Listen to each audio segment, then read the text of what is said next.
Hey, welcome to Guitar Knobs, the guitars, gear, noise, and nonsense podcast, hosted today by these knobs. Tony Dudzik, pick Guardian. Jared Brandon Wound, pick up. Jumping the gun, Jared. There he is. All right. That's me. Hey, this is Todd Novak. We are super thrilled that you are listening to our show, the Guitar Knobs podcast. Tony, what do we do here? We like to talk about gear and the builders of said gear. Yes. Including boutique builders. Not builders of boutiques where you would buy things, but boutique builders. Almost exclusively. Almost exclusively. You might say we are the champion of the little guy. Yeah. We're in a sea of Goliaths. We're looking for the Davies. Okay. Hey, Davey. Tell me about the rabbits. That's what we do. So we talk to people. Yeah. We talk to... We get their backstory. We get their backstory. We like to find out what comprises the fingerprint they are laying upon the guitar world. I was going to say DNA, but... Yeah, that's a little weirder. Yeah. Hey, so we have somebody on the line that fits this bill. Who are you, buddy? I am AWOL from AWOL Pedals. How you doing? Pretty good. It's Nashville's crazy hot right now, and I wore all black in a horrible decision this morning. But, You know, if it makes you feel any better, all three of us here are wearing black. hey, that's the best. You know, it's very slimming. It's an interesting thing because I'm going to share something that a friend of mine said a long time ago. I used to live down in Huntington Beach, and we were at the crosswalk at the pier on Main Street, and we're just sitting there at the stoplight, and we saw these people. You know, we see all the people going to the beach wearing beach gear, and then we saw some people that were like kind of gothy, and they were like still going like, yeah, but we're goth and we're going to the beach. And he said something that was one of the wisest things I've ever heard in my whole life. He just shook his head and he goes, can't take your scene to the beach, man. And I was like, damn, wow, that is amazing. I've never forgot that. That was a long time ago. So it's kind of funny because, you know, all the rock and roll is moving down to Nashville. And what do rock and roll wear? Black. Skinny black jeans, skinny black t-shirts, skinny black. Absolutely. So when summer hits in Nashville, it's hot. Oh yeah, hot. So it's going to be like, well, what is that going to look like? Anyway, going to be a lot of wet, skinny sweaty black shorts. Oh my goodness, Skinny black tank tops. Ooh. All right, enough of that. So hey, we've got somebody online. We already mentioned who he is. That is AWOL, Aaron Wahl. And we're glad to have him on the line. Yeah, thank you guys for having me. I'm glad we got it to work out. Indeed. It almost didn't happen. We weren't going to let that happen. Never. Right. We never are okay with almost. That's going to be our tagline. All right. So you can't take us to the beach. No. We got a couple of announcements real quick, and then we're going to get into finding out all about his pedals, and he makes some pretty unique stuff. While you are listening to the smooth sounds of our announcements and everything, if you are able to get to a phone or some sort of electronic device and check out his pedals, awolpedals.com, then you can see what it is he does. And you will have probably said, wait a minute, I've seen those before on Instagram and stuff, and that's because you have. So let's see how I confirm. That was confirmer. Great. Announcements real quick. We need to give a great, ginormous shout out to Rode Microphones. Yay, Rode! Who have supplied us with our awesome audio gear, our Tony's favorite thing in the world, our articulated arms. I love the articulating arms. I'm using them right now. By which the perfect. You microphones hang. I love it. And our new unit, our baby. We haven't named it yet. We need to name this. Rodecaster Pro, baby. That's just the name of the thing, but we haven't personalized it. That's like naming. The recorder thingy, McDickle. Yes, it's the Rodecaster Pro, and we are super excited about this. It is helping our efforts out tremendously. We want to give a huge thank you to Rode for really being such a great support to us for a couple of years now, and specifically a giant shout out to both the Nicks at Rode. So moving on from there, we have a couple of contest announcements that we're going to put up. They're not live yet. Maybe they will be very shortly after this. And I better go to Jared before he eats the microphone. He's going to eat it. So I have a set of Brandon wound pickups to give away to our patrons. We're going to hold this off for a few weeks, so if anyone out there was thinking about maybe becoming a patron, why don't you do so? So you can possibly win some really cool pickups. These are 1959 clones, as I said, and they are black, open humbuckers. They are new condition, of course, and they look like the original old PAF from back in the late 50s, early 60s. It's your bread and butter pickup there. Yeah, it pretty much is. Yeah, you'd put them in your Les Paul SG or S335 or what have you, or even in a Stratocaster if you want to put them in there. But don't do that. Usually people don't. But anyway, if you're a patron or you want to be a patron, let's get it going, because I'm about to hand some pickups out to somebody. These are amazing sounding hand. I'll go you one pickups. better. Okay. If you're going to put those, if whoever wins those pickups, if they need a pick guard, I'm giving them a pick guard. Holy mackerel. That's going to be awesome. All right, so we will announce that on Patreon to our patrons. We will send them a message. So if you have been on the fence about joining Patreon, this is a really good reason to do it. Do it. We've got to discuss a few other things, like what happened in our music world this week. Gentlemen, I'm going to start with Aaron, since he's just been listening to us blab it blue. Aaron, go ahead. Tell us what happened in your guitar world this week. Basically, I've just been kind of playing my Mustang that I had custom built with Eastside Music Supply here in Nashville. Oh, yeah. And humbucker single. So it's set up like a Super Strat. Mm-hmm. But so I've just been playing that, oddly enough, directly into an amp, just into a like 75 Vibrochamp. Mm-hmm. And I've just been like playing around with the vibrato on the amp, like not using a tremolo pedal or anything, just kind of. I like that. That's tasty. That's old school. Just trying to experiencing that old school like amp. This is how the original owner of this amp probably played it, Yeah. Mm-hmm. That's really cool. We had a great time at Eastside Music Supply last summer. Great little shop down there. What year is your Vibrochamp? My Vibrochamp is a 75. 75. Yep. Okay, cool. Yeah, so it's silver face. Yes. Nice. That sounds pretty fun. Tony Baloney, how about yourself? Well, just in the mail yesterday, I got my shipment of I got 100 Russian. Well, they're technically paper and oil caps. Yes. These are like from the 1970s or 1980s, I think they are. Wow. And they came from all the way from the Ukraine. Wow, that's really cool. So it's Russian old stock stuff. So to be used in. Well, these are for guitars. I use them in like guitars all the time. Yeah, that's for a tone cap. Yep. Okay. But what's really cool about them is they are so. A true paper and oil cap has a sheet of foil wrapped around a sheet of paper, which has been soaked in oil. Mm-hmm. This particular manufacturer did a foil with wax paper, which technically paraffin is an oil. So it's a true paper and oil, but it's a lot cheaper to do these, and right. Probably a little bit more stable, I would imagine. I wouldn't count on that. Okay, I think it's probably a less stable. Yeah, I would imagine. Exactly, like you said. So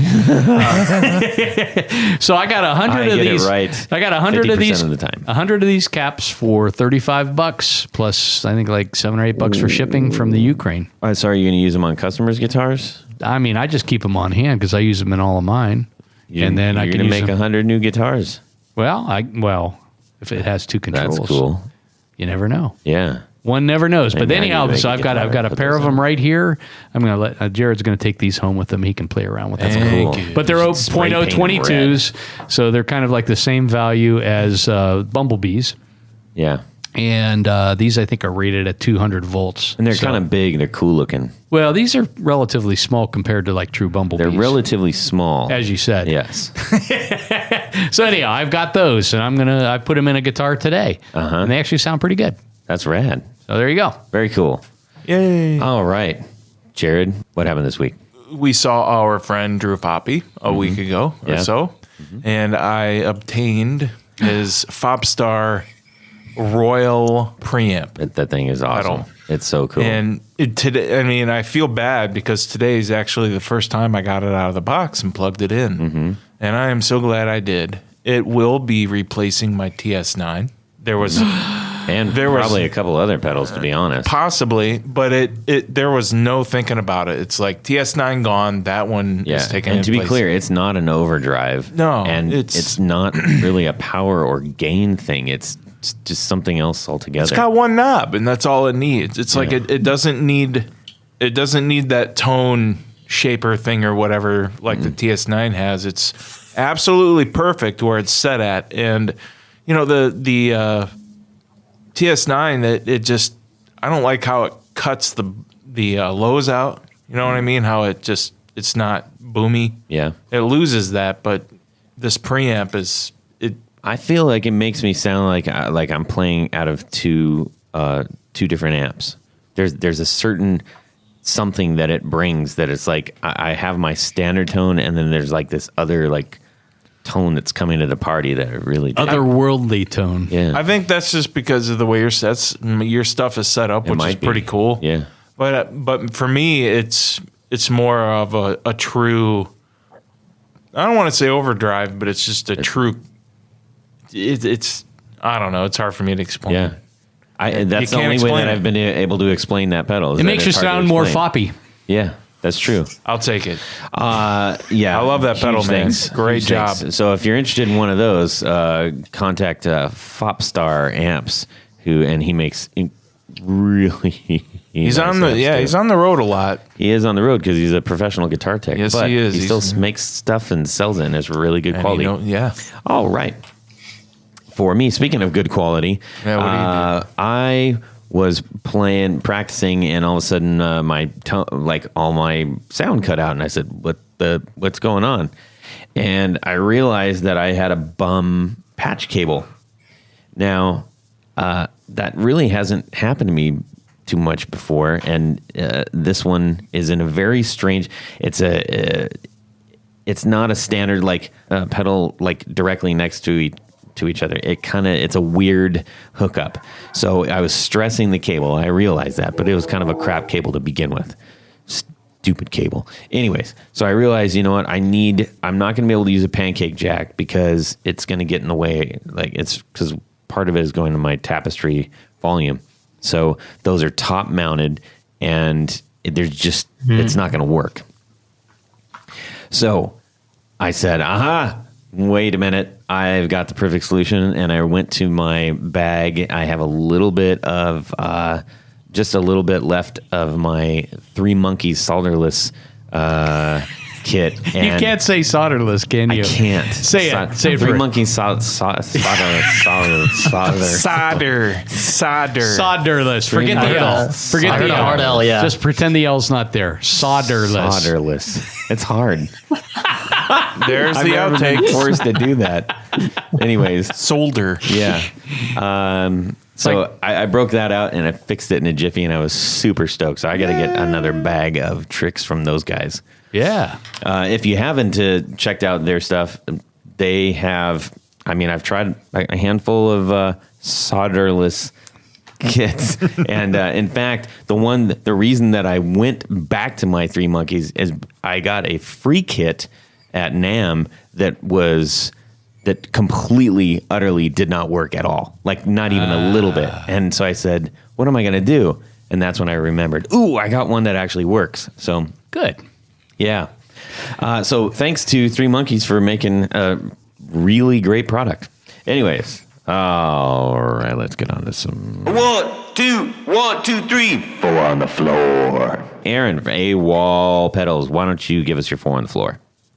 So I'd probably start with some sort of compressor, something a little more subtle, not as squishy. So I'd probably do like an old school orange squeezer compressor, or I guess like the modern version of that would be the JHS Pulp and Peel. Okay. So I'd probably start with that, just because I like the sustain that compression brings to like a guitar signal, but I don't necessarily like how much it can change the tonal quality, especially when you're using a lot of compression and kind of like more like a Dynacomp, it's a little more of that's like more of a chicken picking kind of compression sound. And I like a little more of like a smoother, just barely there, always on type of compressor. As far as compressor pedals go, people either are like, I'm a compressor pedal person, or they're totally not a compressor pedal person. Solderless compressor persons. Floppy. Where do you fall in that mix? I like compressors now. I would probably have considered myself the opposite before, and just because like I didn't really understand them or get them, but like as I dove into it more, I like compressors. I like hearing the nuances of each one, and it's also made me a lot pickier about which compressor I use and what I end up with, because they're definitely polarizing. Like I'd agree with you there. Well, I think as we've said on the show before, that a lot of times when a compressor is working right, you don't know it's there.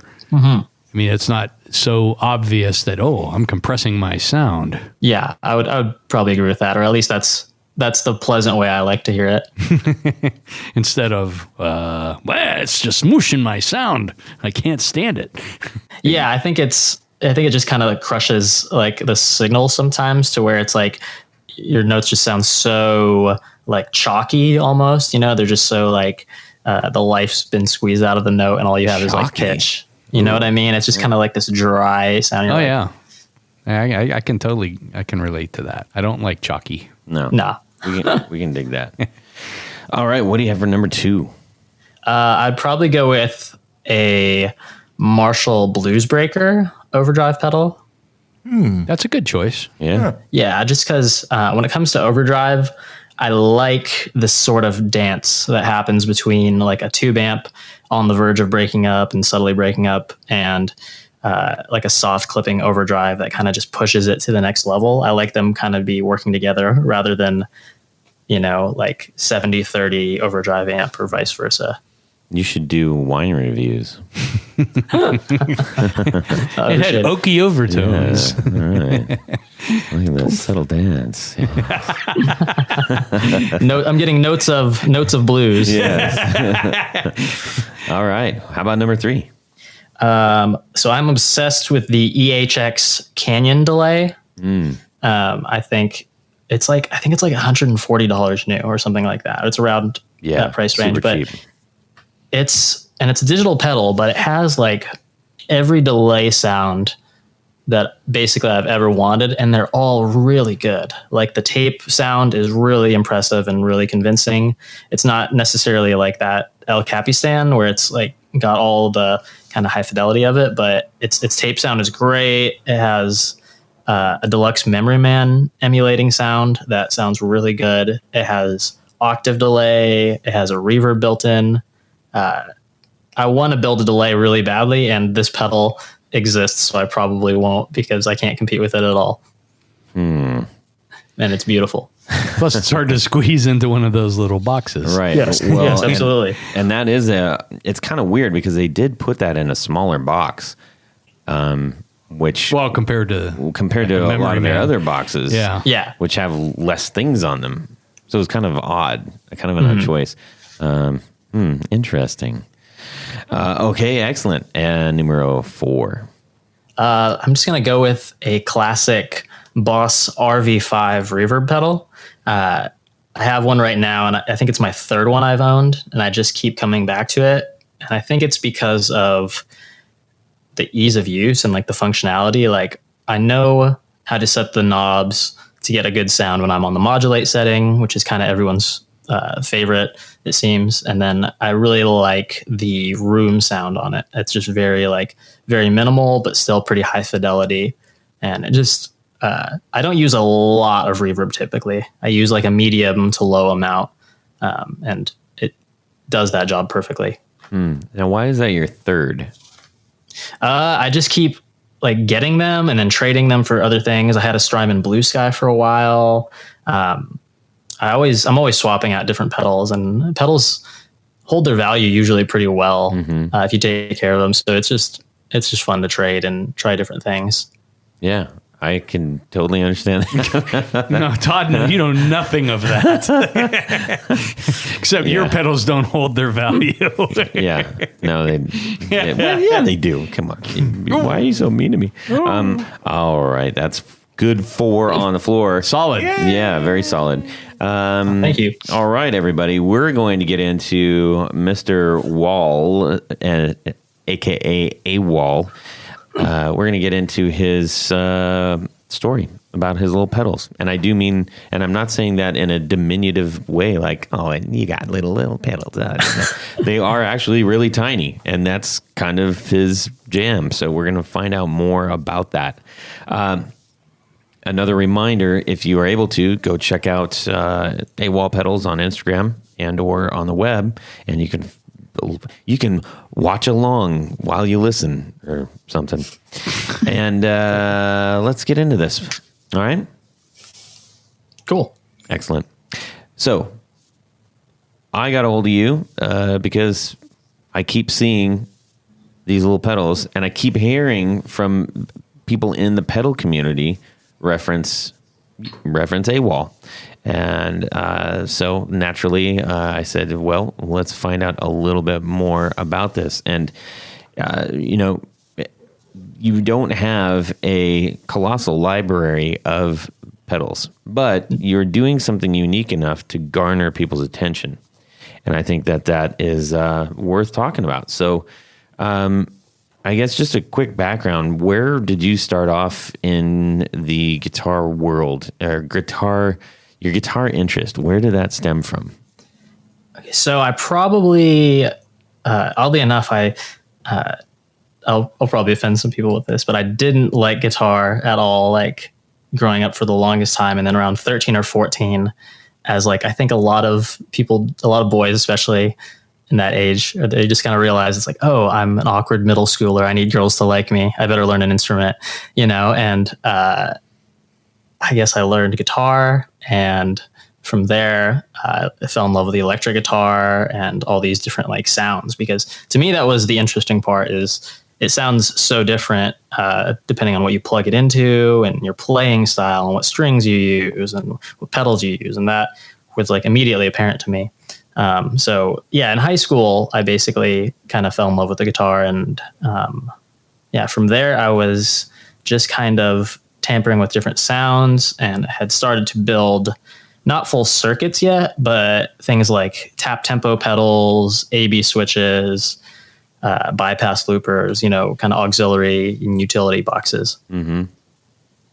What were some of the sounds that you initially locked onto, like that got you into like, wait, what's this rock and roll stuff? Well, I love like tube amps and kind of like old ZZ Top and stuff like that. And just, and at the time I had a solid state, I think Behringer distortion or something like that. And I remember clearly trying to like emulate these different sounds, and I couldn't. I was like, this isn't quite cutting it. It's like not quite there. And I would almost drive myself crazy trying to emulate sounds of like bands like Switchfoot and stuff that were popular at that time, and Muse and people like that. And I was just like, okay, I need way more pedals to make the sounds that they're making, because they have fuzz pedals and, they have circuits built into their guitars and stuff like that. So the music I was starting to listen to regularly almost immediately became my inspiration for what I wanted to play on the guitar or what I wanted to attempt to emulate. Sure. As it goes. And what kind of guitar were you doing this on? So my first guitar was a made in Mexico Fender Strat. I think it was like 2004. I still have it. Todd's favorite. Oh, they're great. They're great guitars. Honestly, like I've had American Strats I didn't like as much. But yeah, he wasn't knocking the Mexican Strat, as I'm personally not a Strat guy. Oh yeah, yeah. But he's not man enough to handle a Strat. That's awesome. I love it. Yeah, absolutely. It's weird how that can happen, right? Like you can find a guitar that just like speaks to you and it just sounds great. Well, the Mexican Stratocasters are the Mexican line anyway. I don't know what they do, but they make a great neck profile that I personally like. So I never snub my nose at any Mexican made Fender. See, you know when you take two magnets and you put them together, and sometimes they stick, and sometimes the other magnet goes flying. Yeah, that's what a Stratocaster's like. Polarity thing. Yeah, Gotcha. It just wants to fly off of my body. Anyways, so you got your Mexican Strat. You're listening to Muse and ZZ Top and all kinds of cool stuff, and you start playing, and at some point you say, I should make some pedals. How do we get there?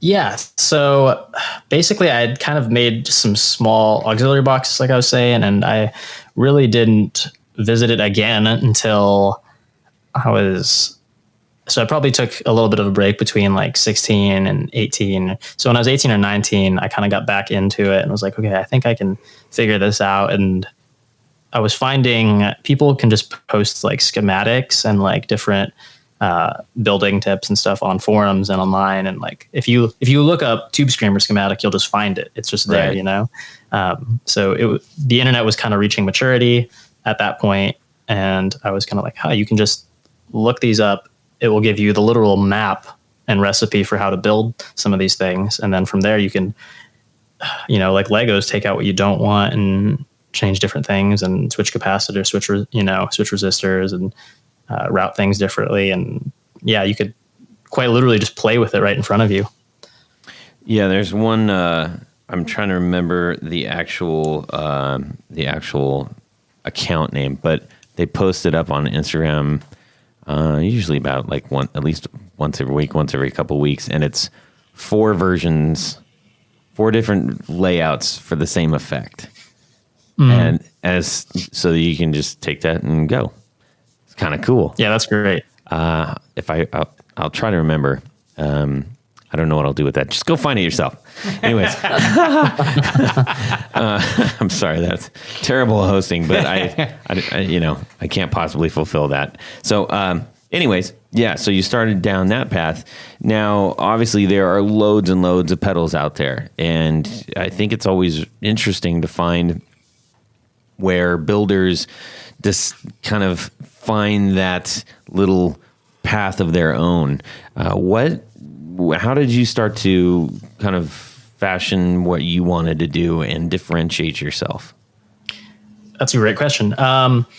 So I was building clones and stuff for people in college and helping people like kind of just like with their tone and like being like, hey, have you tried this pedal? Because at that point I had been trying a bunch of different circuits and starting to expand my knowledge of gear. And at some point when I decided I just wanted to do my own thing and keep doing the pedals and like brand myself, I was really into the like small pedal thing, and people seem to put a high value on pedal board real estate, and that trend has kind of increased over time. And so it became like readily apparent that people like small pedals, and the industry is kind of headed that way a little bit. I think just today I saw the mini carbon copy that MXR put out. Mm-hmm. And so it's the big companies are doing it too. And so for me, I wanted to do something like that. And I had a boost circuit that I really enjoyed. That was just a simple transistor, single transistor boost circuit that I liked. And I wanted to put it in one of these like square enclosures that most people use for like tap tempos and other things like that. And it was kind of almost a challenge from some of my colleagues and myself to like see if I could fit the circuit in there. And upon designing it, it was like obvious that there's nowhere I can put the knob on the front of it where, even me with like, I wear a size 9, I'm still going to step on it, So I was like, it can't go anywhere on the face of it. So I put the knob on the north side of the enclosure. And it seemed like the only option there, or like one of the other sides, because the pedal is 2 inches by 2 inches, and it's the knobs are going to be stepped on otherwise. So I kind of tried to design a small pedal from the ground up, from like what made sense from a design standpoint, rather than like take a pedal and shrink it down to be a small pedal, if that makes sense. Yeah, interesting. And when you did that, what was the initial response? I think people people seem pretty stoked on it. They were, I think, maybe a little apprehensive on like the way it looks, or like, because it doesn't look like a traditional pedal. Obviously, it's just kind of designed differently, and I think it's catching on a little bit more now, and people are kind of warming up to it a bit more, just because before it was like, it's like a walkie-talkie looking, pedal, and now it's just like, oh, it's a cool small pedal that fits that space on my pedal board that I can't figure out what to put there, because I've room for one more, and I don't want to put an Altoids tin on there, and right. So that's kind of where I've fallen, or I've seemed to have fallen in terms of the industry. Interesting. Now, the choice for that knob, I'm trying to remember. I think is it hot? It's not Hot Tone. There's another pedal company that puts out. It's an import company, and it's got like a speed knob on the back, like a traditional like Gibson speed knob, but it also has the bar. So it's like there's just too much going on with it, and I always was thrown off. I'm like, that knob is like ginormous. Like, what's the purpose of that? How would I even use that? Yours seem a little bit more functionally adaptable to a normal pedal use. So I think that was something that, when I started looking at these, I was like, these are small, but they're not alien small. Right. They're still very, very usable. And your choices for, let's talk about the pedals that you actually have right now. You want to go through those real quick? Yeah, sure. So the pedals I have in my line right now are two of that small one knob form factor. One is a boost pedal called the Nano Boost. Is like the one I released originally, and the second one is called the Virus, and that is a fuzz pedal, and it's just a Darlington transistor based fuzz. So think a little bit like a fuzz face, like a blue fuzz face. Okay, but that one, it ended up a little gainier and a little more glitchy. It's kind of in between like a vintage fuzz and like a modern synthy sounding fuzz. Interesting. I call it my dad rock pedal, because it definitely does that kind of sound, like the chunky bar chords and stuff. Sure. So I have that, and then I also have a no switch, no knob pedal that is just a buffer. It's similar to the buffer that's in the Klon Overdrive. And that is basically just me continuing my passion for like these small utility boxes and stuff like that. And so I have friends around Nashville that use them for like long cable runs, or use them from, say they're tracking drums upstairs or something, and they need they need something to boost a line signal or something like that, So they're just kind of a nice utility pedal, and you can kind of run one on your board if you're running a lot of true bypass pedals and losing a lot of signal and gaining a lot of capacitance. You can kind of throw a buffer in there to clean it up a bit. That's a good idea. And it does take I think this is a good solution for the buffer problem, because utility pedals are interesting. They're obviously very helpful in most cases, but as soon as they go into anywhere near a normal pedal size, you're like, or I could just buy another actual pedal. That's like a mental thing I can never get past. But I think people are getting really creative with the way that they're putting those out there. Have you ever had anybody like actually just kind of go either like stick it straight on the guitar? I had a couple people request like that I build them a Nano without a foot switch, just with the knob, so that they could do that. I've had a few requests for that type of situation. I haven't done that, but the circuit itself is like quite small. It's like, about the size of my thumb or smaller. So it's like, to them, I've offered them like, you can just take the circuit and wire it with a 9-volt in your guitar, and all you need is a linear 1M pot to run it. For the Nano Boost at least. But yeah, I've actually thought about doing like different modules and stuff. And I know JHS did like a guitar module type of situation a few months back. Right. Yeah, it seems kind of prime for something along those lines. If you have, if you want to start messing around with like onboard stuff, that would be interesting. Yeah. I know you also do a lot of mods, and I think maybe this is a weird thing to kind of get like at least semi-internet famous for, but you did the DL4 enclosure paint jobs, famously in pink, I believe, correct? Yes. Yeah. What was the genesis behind that? So basically, I realized that once you disassemble the DL4, obviously it's just a big chunk of metal. Almost looks like a valve cover for a car. You know, it's this big spaceship looking thing, and it's just a chunk of aluminum.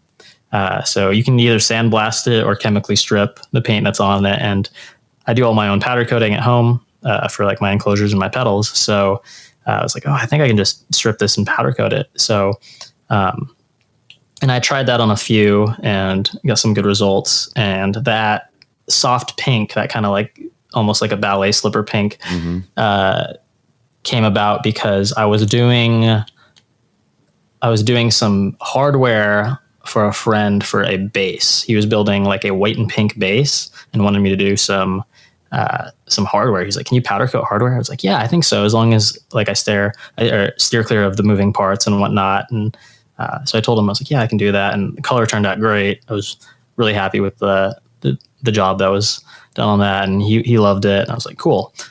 People seem to like this color. So I kept posting it more, then got a request to do a DL4 in it. And then after posting that, I got like 6 more in that month of the same color DL4. And so that's definitely the most popular color I've done with that pedal. And that turned into, I think you did some actual pedal train boards. Yes. You get going on one thing and then it just goes sideways and you're like, well, I guess I'm doing this now. Man, that is my life in a nutshell. It seems. I love the powder coating and I love the way like refinished and customized things look. And I'm a little surprised more people hadn't tapped into it, because I think it's just kind of fun, you know, like people having pink boards or white boards, because people like to color coordinate so much on like Instagram and Facebook. So they'll post a picture of like a monochrome board that's all black and white pedals, or a red board that's all red pedals. So powder coating pedal boards seemed like the next step naturally, I guess. Yeah, I mean, it's pretty cool, and it like blew up. I remember I was like, why am I seeing all these? What's going on? Your powder coating. Oh, what's wrong with my mouth? You are powder coating at home. That does not seem like, when you said that, Tony and I both looked up and were like, "Brr?" Like most people don't go, yeah, I powder coat at home. So tell us a little bit about that. It's kind of a decision that came out because I had worked with some different enclosure like manufacturers who like do the whole thing, like the drilling and then the powdering and the graphic printing all in one. Right. But it seemed like the weakest point of those 3 was the powder coating. I was finding like a lot of blemishes and stuff from different companies, and like I won't name any names, but yeah, it's something that was like a struggle, and we all know it's cool. And I was right, and I wanted to I really wanted to just do it myself. I was like, I think that's something I could do. It'd be really fun. I watched YouTube tutorials online on like how to learn how to do it, and it didn't seem like overbearingly hard. Like it seemed, you know, hugely easier than like painting a guitar, like airbrushing a guitar, you know. It just seemed like a completely easier process, because you ground the metal object that you're powder coating, and then positively charged powder is sprayed onto it, and so the two attract each other and it just sticks on. So it kind of does like this almost self-leveling thing that like spray paint or airbrush paint doesn't really do. And then you got to jump right into it. A little oven there, right? Yeah. So I had I still have them. I have 2 toaster ovens right now. I have a countertop oven that's big that I use instead. Also, shout outs to Grant and Karen from Big Ear Pedals for gifting me that oven. Oh, that's cool. Yeah. So basically, you just put whatever you're powder coating in the oven after it's been coated, and the different colors of powder have different cure times depending on what they're composed of. And then basically you just pull it out and let it cool, because it does get quite hot. And then from there you can inspect your work, and if it looks good, you put it together and it's a pedal, or a pedal board, or a DL4, something like that. That's pretty cool, man. I think the powder coating industry is going to see a strange uptick maybe after this, because we can affect things in such a huge way. Just don't put it, especially in the powder coating industry. Just don't use your kitchen oven, whatever you do. Yeah, it's actually, it is hard to keep clean. So I definitely do it in the shed. I'm doing it in the shed in the backyard. It's where I have my whole powder coating set up. But yeah, it is a bit messy. The powder is very fine, kind of gets in the air, and you want to be wearing eyewear and a respirator, definitely. Well, you have a really fun Instagram. I will say it's very easy to get lost on that. So I encourage people to go check that out. Thank you. Where are you kind of going with the actual pedals that you're building, and or maybe other services you're thinking about doing? So right now I'm kind of the biggest project, if you will, that I'm working on is redesigning my Nano and hopefully the Virus to be a little bit easier to build, because essentially it's taking up a lot of my time, just the building, because I get the enclosures made, or I powder coat them, get them printed, they come back, and then I drill them like with a drill press, and then put components in one at a time. So I put like jacks in, and then the volume pot, and you're the foot a single switch. man assembly line. Yeah, exactly. I'm as a buddy Zach of mine once said. He said he's like, you're building and selling ships in a bottle, almost. you have to build them inside the thing slowly because at a time, they're so small. Yeah, it's a lot of it's a lot of tight tolerances. Strategy, huh? Oh yeah, absolutely. Absolutely. So, right now what's going on with AWOL pedals is I'm just trying to redesign them to be easier to build and also easier to repair for the day when I have to do repairs on them, so that I don't have to like disassemble a pedal inside of an enclosure. I can just, kind of swap it out and, put new guts in. So that's what I'm hoping to move towards, is easier production, quicker production. And that will open up my time to do more of the networking and more of going to these different events and doing giveaways and doing the, I guess, more extroverted stuff of the business. I'm trying to wear those hats more often than not, right, I think. Right. That's not easy for everybody to do. All the extra stuff. It's I think fortunately we have a lot of colorful characters in the guitar world, but not everybody's cut out for that. So power to you if you can get that done. Thank you. With the design that we were just referencing, the teeny weeny itsy bitsy AWOL pedals. Do you think that you are locked into that form factor, or do you see yourself breaking out of that anytime? I wouldn't consider myself locked into it.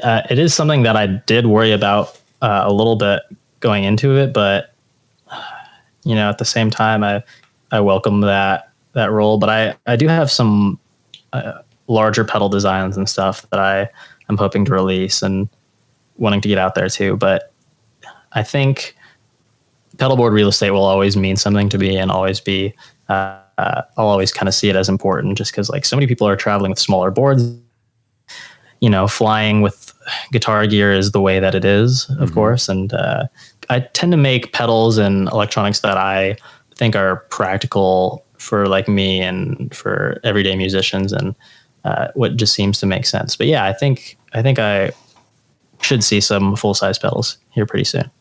Cool, man. Cool. How about any of the other services? Have the enclosures and powder coating world spawn any great ideas that we can see in the future? That's a good question. I think I'm wanting to do a little bit more custom stuff again, which is an odd thing to say, because I kind of started out doing only that and then decided to brand a pedal company from there. But I kind of miss it in a sense. And I'm doing a couple different projects with some people right now and building one-off pedals and stuff for them. And I really do enjoy that because it's such a personal experience. And it's like, you get to work with them one-on-one. They're like, okay, I like the Tube Screamer, but I don't like this about it. Or I like this about it, and you like, for instance, and you can kind of just work with them and like, you'd be like, okay, move apart and try it. It's like, how does it sound now? And then you can kind of, it's just so much more personal, and the pedal becomes like their baby at that point. And I really like seeing that sort of joy in people, instead of just like, it's cool to just build a pedal and sell them. But I think there's so much more of an investment when they like worked on it with you. And I enjoy that quite a lot, actually. Aside from the things that you are building and potentially, a consumer, customer coming to you for anything custom, what are you seeing right now that you're excited about, or that you are being inspired by, in your peers and in the guitar world in general right now? Something that I really enjoy is people at the top of like your prospective industry or whatever that are willing to give away information for free and willing to be just like good examples and give good educational content to people. The people that come to mind are like Brian Wampler and Josh Scott of Wampler pedals and JHS pedals, respectively. Right. They both make really great video content that isn't always necessarily about their products. It's always, a lot of times it's just answering typical pedal questions or like delving into a topic like, what does true bypass mean? Is it actually better or whatever? And, stuff like that, that's really giving the masses more information. And I think that's really cool. Yeah. Boy, when Josh hit that YouTube and with his new video format, I mean, it's weird to think, boy, what the world really needs is a guitar-based YouTube channel. But I mean, I feel like we really did need that. Yeah, absolutely. It's an utterly different perspective. In fact, we were talking to him at NAMM, and that's the thing. That's something that I targeted. I said, "Look, I want to get you on the show, and we are working towards that."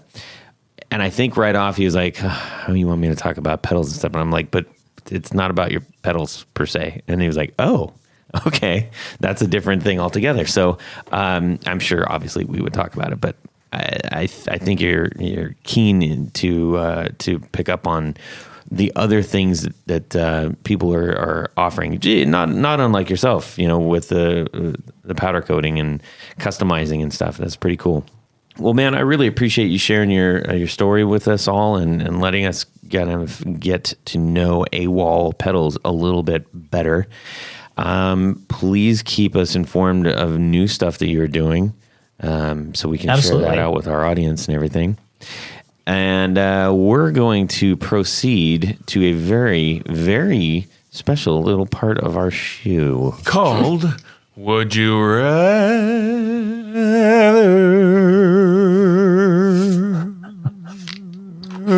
Wow. All right. This week's Would You Rather is quite a lengthy explanation, and And before you even start this explanation, I just want to give props to the creator of that explanation for just really embracing what we do, what Jared loves doing, and making it a really fun one. That's right. All right. This week's Would You Rather is brought to us by CJ Mapes. That's correct. Awesome. This is a great Would You Rather. And I can't wait to read it to you right now, so buckle in. It's a long one. Let's say you're walking down the street eating a donut, and you happen to pass by a local concert hall when all of a sudden a manager guy with 3 fingers runs out of the venue. He sees you, and he asks, "Do you know how to work on guitars?" The guitar tech passed out. And this 3-piece band refuses to do any of their own work on their own guitars. You say, "Sure, but I'm eating a donut, man. It's a donut. You don't bother me." The manager slaps the donut out of your hand. What kind of a donut was it? It's a Long John. And drags you inside. Once backstage, you see the dilemma. Okay, this is crazy now. This is where it gets juicy. It's already not juicy. A Rickenbacker 360 12-string with a 6-saddle bridge, also a 7-string bass that both need restrung, and the band goes on stage in 10 minutes. Oh, wow.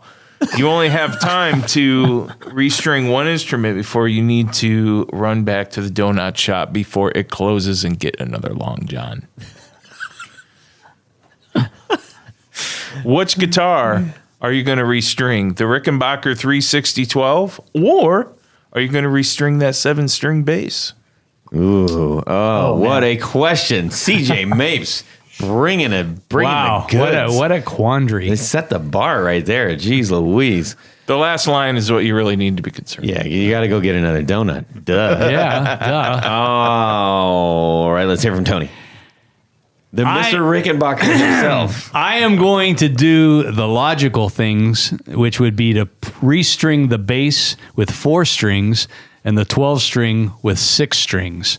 So I'm only going to change 10 strings total. Nope, that's not the thing. I don't care. You got to pick one of the two. I don't care. You get no donut. I don't care. Just pick one. Donut shop closed on you. You know how this works?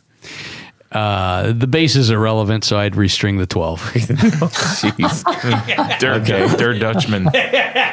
Go ahead. Okay, Jared. I'm gonna just roll the dice, do the 12-string, because a bass that doesn't need the strings changed, man. What it does? That's the what? What don't you guys understand about the question? A bass is a bass. You don't need to. You have to restring it. That's the rules. I guess if you have to, I guess. The 12-string is still extremely important, though. And who are these prima donnas that won't change their own strings? I don't know, but they're not going to be playing very long. That's a lot of strings, man. 12. Reject that. I'll go with the 12-string. 12-string. Yeah. All right. Aaron, how about yourself, bud? I'd probably restring the Rickenbacker. I like the idea of splitting them up, though. It's smart. Yeah, smart, but not allowed. Apparently not acceptable. So would you rather, man? Because neither one of them could play at that point. Follow the rules. Go ahead. Could I get extra donuts and apologize to the bass player with donuts? Be like, hey, you're gonna have to sit this gig out, but I have donuts for you. If you get to the donut shop on time. Yeah, Okay. that's the whole thing. Yeah. I'm going to restring the bass because it's simply less strings. Yeah. I think it'll be harder to do, but I do not want to attack. You've a obviously 12-string. never. I have. I've restrung my bass a couple times. A 12-string? You No, said it's a 7-string bass. I know, but you said it's going to be harder to do. Just simply because it's like heavier gauges strings, and it's just a little tricky. Does it have solderless connections? It might. It might if it has onboard electronics, but I'm not messing with that. Hey, Well, you guys are a bunch of donuts yourselves. Yes, 3 12 strings and a bass. That's not quite a baker's dozen. Bass. Tony, who do we have to thank? Oh, we have to thank some people. We do. My goodness. At this point in the show, we like to thank a special group of people. That's right. These would be our executive producers. I love you. And our executive producers allowed to participate in the big giveaway that Jared announced earlier. Yep. So anybody who is on Patreon is eligible to become a winner of pickups and or a pick card. Yep. 59 clones. That's what we're going to do. All right. So how do you become a patron of this fine organization? Go to the show. thing. You go to patreon.com/the Guitar Knobs. Yes. On there, you will see various levels in which you can participate. Mm-hmm. And it's very cost effective, and you get some great things like T-shirts and barefoot buttons. About the big swag package that I was doing. Yeah. Swaggy. So check those out. There's See some what you serious get. swag. You get stuff, man. But, as you work your way up these levels, you get a little more stuff. And when you're an executive producer, not only do you get the stuff, but Jared, You get your name right on the thing. and that's what I'm going to do. Let's start with Tom Barazin, Yep. Martin Cliff, John Daly, Sean Sheldon. You mean Sean S. Chris Kearney, Darren Gregory, Doug Christ, Michael Van Zant, Brad Partridge, Corey Nigro, Ken Sayers, Jonathan Jerusik, Brian Robison, Michael Senchuk, Michael McVeigh, Rick Lenglou, Stefan Lamb, Johnny Knowles, Anthony Lanthrop, John Anglin, Tyler Bray, Tig Harmon, Chris Heidel, and John Esterly. That's my guy. Right on. Thanks to each and every one of you guys. Thank you guys so very much. You truly keep our studio rolling. It is hugely appreciated. And make sure you go. We'll have some rules and more announcements on that giveaway that we'll be doing. So let's see here. Mr. Aaron, Mr. AWOL Pedals, where can people find you? Okay, yeah. So I have an Instagram account that's just at AWOL Pedals.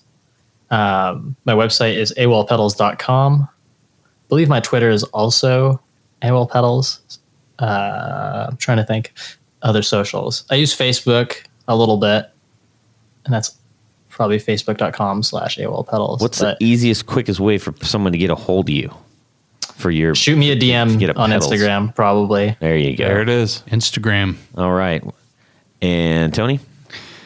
Well, let's just say you need a special pick guard. Mm-hmm. Say you've got an anniversary coming up. Oh, yes. You want to show your significant other how much you love them. Yep. I think you should get a very special pick guard. Probably. From pickguardian.com. Let's do it. Head on over there. See some of the fun things that I've done. Mm-hmm. And, you can go over to Instagram and see some of the projects I've been talking about here. It's Pick Guardian and the number 1. And just give me, contact me through the website, Tony@pickguardian.com. Let me hear from you. Awesome. Jared? Get pickups. Yep. Jared at BrandonWallPickups.com. That's my email. Go to my website, check out what I do. I do new pickups and new pickups that look old and rewinds. Get a hold of me. BrandonWallPickups.com. Right on. You can drop me an email, Todd@theguitarknobs.com. You can also DM me. And for all of the folks that don't know what that is, direct message me. What's your MySpace account? Yeah, on Instagram. And we are at Guitar Knobs. And Aaron, we're just super glad that we got to talk to you, man. And thank you for having me. Thanks for coming on. Guitar Knobs family. And it was really nice chatting with you. And hopefully we get to cross paths soon. Some of us will be at NAMM. Summer NAMM. I will. Okay, cool. Yeah. We will be here. Come see my booth. Yeah. Oh, jeez. All right. Hey, everybody. Have an awesome guitar week ahead of you. And subscribe! Yeah. Make the fail noise again that Tony did. We're not. Can I just hear it? We're going to do this. We're wasting time. I want to hear it before the show. This writing is so small. It's a text. After the show, then. Yeah. Why? Because I like it. No. It's a long john. Oh. Well, that's it for these knobs.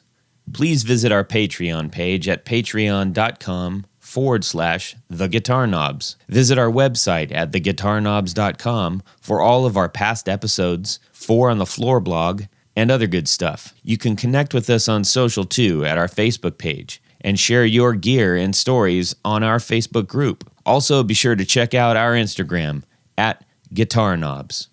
Catch you next time.